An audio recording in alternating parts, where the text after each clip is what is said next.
Restez informés chaque jour avec Scoop FM. Désormais, suivez nos journaux sur nos chaînes partenaires à Lubumbashi sur Sky Radio, la 97.7 MHz, à 6h, 9h, 12h, 15h, 19h et 21h. Suivez-nous également sur la radio communautaire Moïseni chaque jour à 9h05, 10h03 et 21h juste. Le journal du Scoop FM passe aussi sur Kipushi 24 Radio à 8h30, 12h30, 16h juste, 18h30 et 21h30. Retrouvez-nous également sur Vox Congo. Téléchargez dès maintenant l'application Vox Congo pour rester informé en temps réel.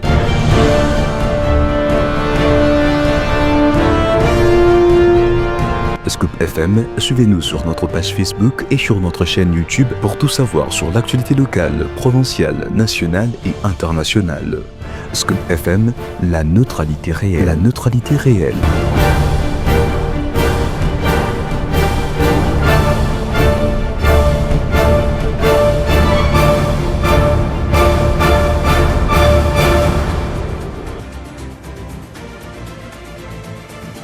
Merci de suivre à Scoop FM, bonjour à tous, bienvenue à cette édition du journal. Voici les principales articulations. Jean-Marc Akabonde a reçu la commission de la Cinco et l'ECC le mercredi dernier avec des échanges qui ont porté autour de la réhabilitation de la paix dans la partie est du pays. Nous y reviendrons dans cette édition du journal, mais également nous parlerons de la Coupe d'Afrique des Nations féminines Cannes où les Congolaises ont enregistré dans la soirée du mercredi 9 juillet leur seconde défaite consécutive face au Maroc.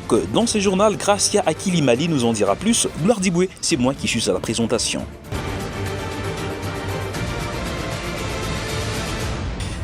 Tel qu'annoncé au sommaire, la Cinco et l'ECC, bien évidemment, ces deux commissions ont été reçues par Jean-Marc Akabonde, ancien cadre de l'UDPS Tshisekedi.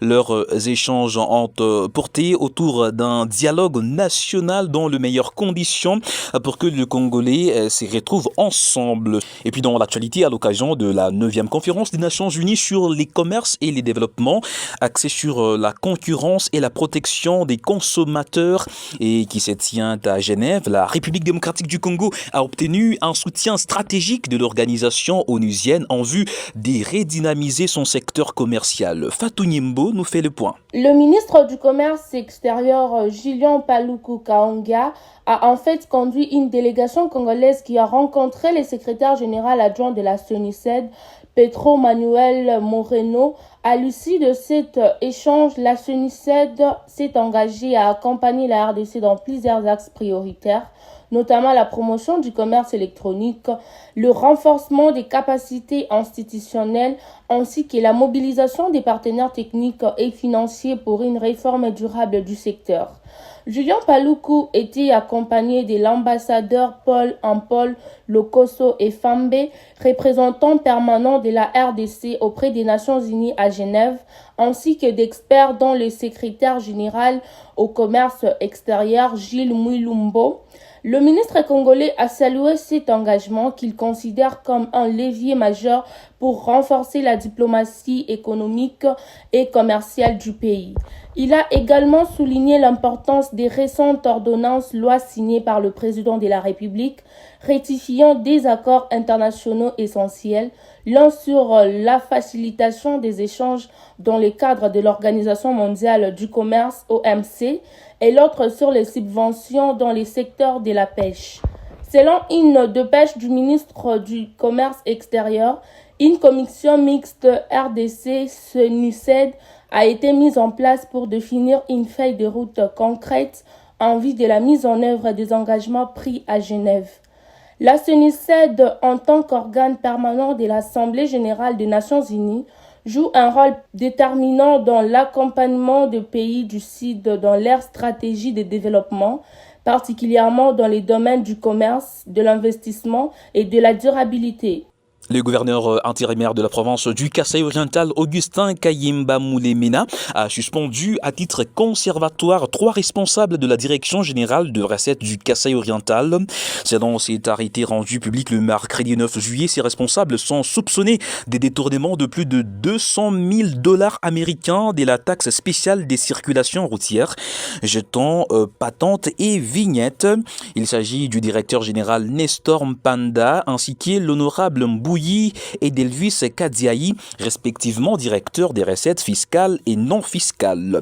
Et puis, autre chose, après les inondations dues aux fortes pluies qui ont fait des dégâts énormes dans la ville de Kalemi, un vent violent connu sous le nom des Saba a aussi frappé fort, occasionnant la destruction de plusieurs embarcations de pêche sur les lacs Tanganyika.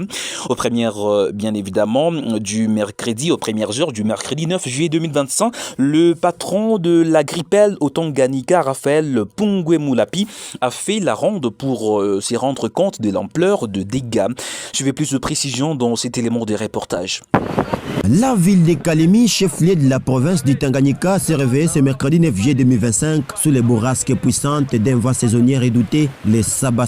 Ce souffle naturel qui traverse habituellement les rives du lac Tanganyika au mois de juillet a surpris cette année par son intensité et sa précocité. Avec la montée inhabituelle des eaux, conséquence directe des pluies diluviennes de la saison précédente, plusieurs embarcations de pêcheurs ont été violemment endommagées, en particulier près du pont Lukuga. On parle d'une vingtaine de pirogues et de moteurs détruits ainsi que de nombreux matériels de pêche perdus. Face à cette situation alarmante, le ministre provincial de l'Agriculture, de la Pêche, de l'Élevage, du Tourisme et du Développement rural, Raphaël Pungwe Moulapi, surnommé les bâtisseurs du monde rural, a démontré une fois de plus son sens du devoir et son attachement profond aux réalités du terrain. Et dès les premières heures de la matinée, il s'est déplacé personnellement sur les sites sinistrés, notamment au niveau du pont Lukuga, du marché des réfugiés et chez Mzé Courant pour constater les dégâts et écouter les doléances des pêcheurs afin de faire rapport au gouverneur des provinces, Christian Kitungwa Muteba. Contrairement à certains qui préfèrent la distance bureaucratique, le ministre Raphaël Pungwe Moulapi n'a pas hésité à fouler les lieux sinistrés, à marcher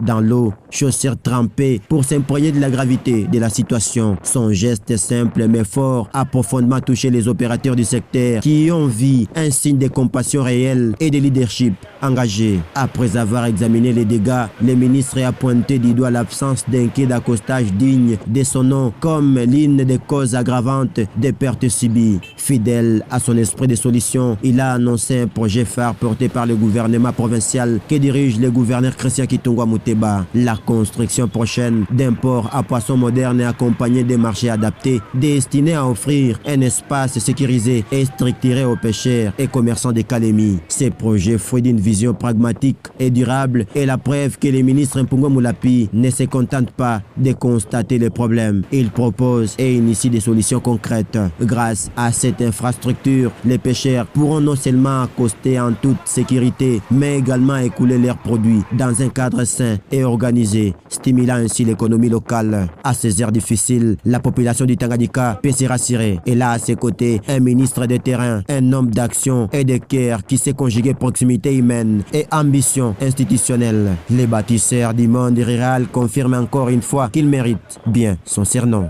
L'actualité au Nord Kivu, début des travaux d'entretien de l'aéroport international des Goma aux côtés de l'équipe des nettoyages, l'équipe des déminages d'Afrilam pour apporter son expertise en cas de découverte d'un engin explosif ou tout autre objet suspect.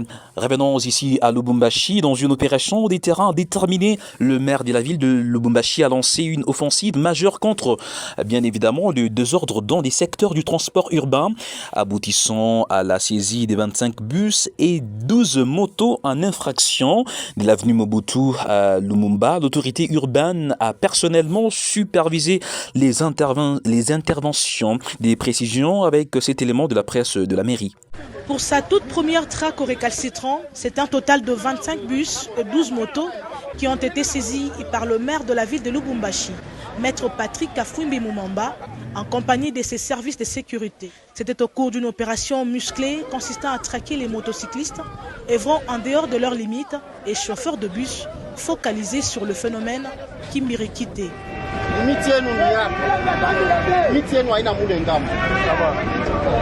Vous faites le malin toujours quand vous êtes en groupe, femme à Fujo et tout ça, montrer que vous savez réclamer. Quand on va te ramasser par où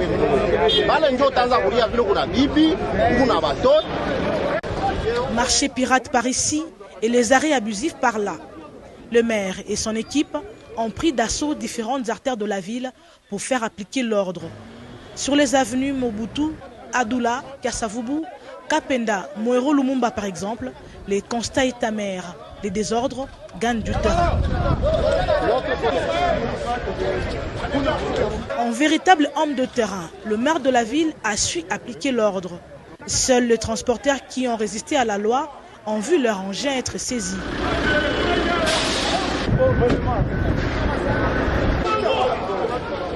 Une fois de plus, le numéro 1 de Louchois a démontré son implication dans le rétablissement de l'ordre dans sa juridiction. L'actualité en dehors de nos frontières aux États-Unis, le président américain Donald Trump a accueilli les chefs d'État africains de l'Ouest. Face à des présentations trop longues, il leur demande d'accélérer. On va peut-être devoir aller un peu plus vite que ça parce qu'on a tout un programme, a-t-il dit, de précision dans cet élément extérieur. But I appreciate it very much. I appreciate it. Maybe we're going to have to go a little bit quicker than this because we have a whole schedule. If I could just say it's, your name and your... Parlons sport, justement, devant le Maroc. Les Congolaises ont enregistré dans la soirée du mercredi 9 juillet 2025 une deuxième défaite consécutive, 4-2 dans cette phase de la poule, bien évidemment, de la Coupe d'Afrique des Nations CAN féminine. Revenons bien sûr avec d'ample précision dans cet élément qui porte la signature des Gracia à Kilimali. Les Léopards dames ont pourtant bien débuté la rencontre avec l'ouverture du score par Mireille Konjinga à la 6e minute. Avant la pause, les Lions sont revenus au score grâce à un doublé d'Ekisla Noshibaka à la 25e et 43e minute. Au retour de vestiaire, Flavine Mawete va égaliser pour la RDC à la 70e minute.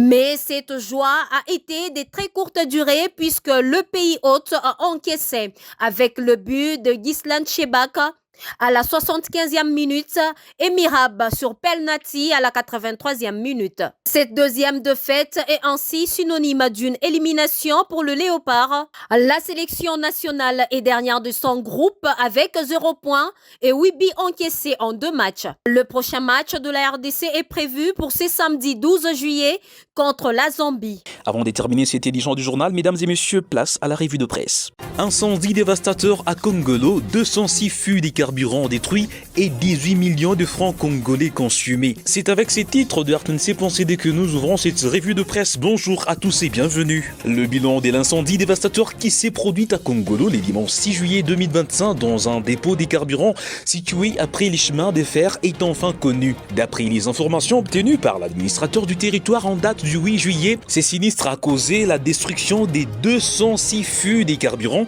Plus de 18 millions de francs congolais ont pris feu et 1000 sacs vides qui étaient dans les dépôts. Aussi, une personne a également été gravement brûlée dans cet incendie et a été directement hospitalisée pour recevoir des soins appropriés. D'après la même source, cette tragédie représente une grande perte économique pour la zone, a-t-on lu sur ces médias en ligne.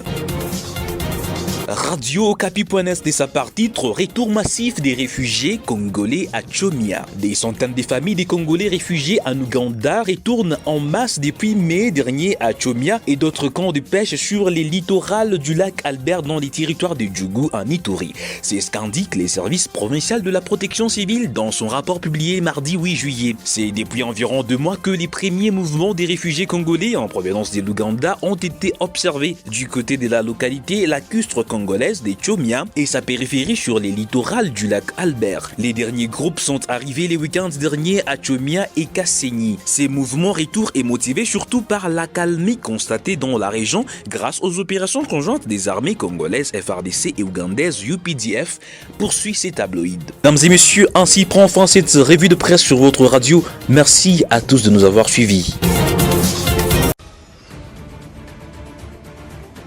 Ce fut un plaisir de vous servir. Merci à tous de nous avoir suivis. Retrouvons-nous très prochainement sur les antennes de votre radio.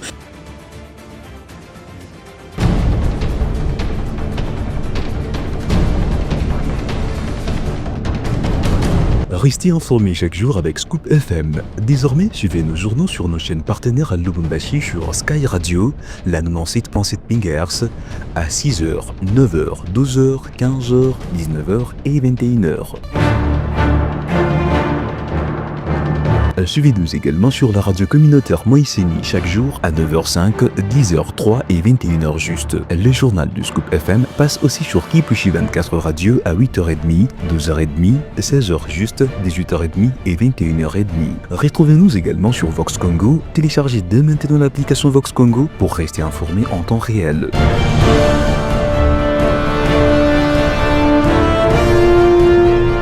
Scoop FM, suivez-nous sur notre page Facebook et sur notre chaîne YouTube pour tout savoir sur l'actualité locale, provinciale, nationale et internationale. Scoop FM, la neutralité réelle. La neutralité réelle.